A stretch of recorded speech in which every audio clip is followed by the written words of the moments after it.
C'est ici qu'est créé le vent, qui est distribué dans le régulateur, donc cette poche qui se gonfle. Et avec les sacs de sable, ça envoie justement de l'air comprimé dans le sommier et qui est distribué après dans les colonnes, à savoir les tuyaux d'orgue. Là, en l'occurrence, avec des douilles de but 14-18.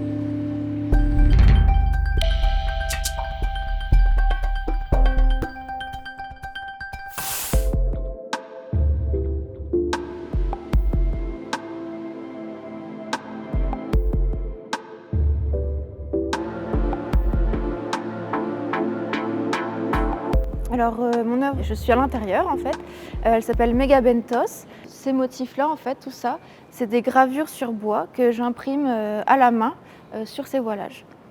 Et chaque gravure, pour moi, c'est une sorte d'espèce que j'invente. Mi-végétale, mi-animale, mi-plein de choses en fait.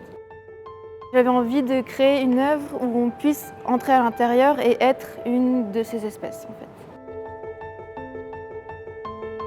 C'est une empreinte d'un rail du Môle à Dunkerque.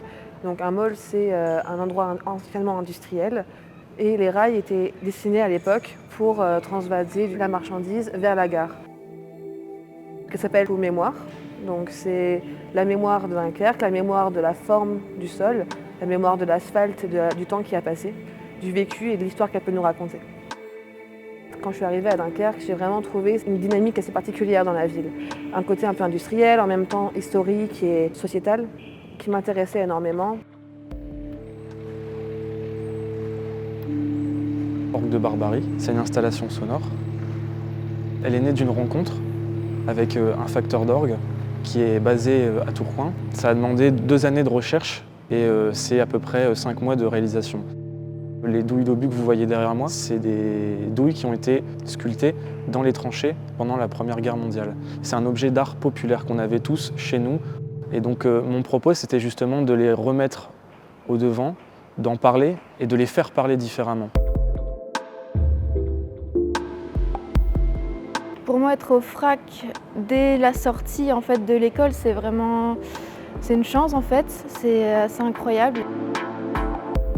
En même temps, c'est également rencontrer les autres étudiants de l'autre site qui donnent du coup une autre dynamique et rencontrer d'autres pratiques qui sont hyper intéressantes. Le fait d'avoir un regard du public, et c'est ça l'intérêt même d'exposer, c'est de pouvoir justement partager et échanger et confronter les avis et les critiques.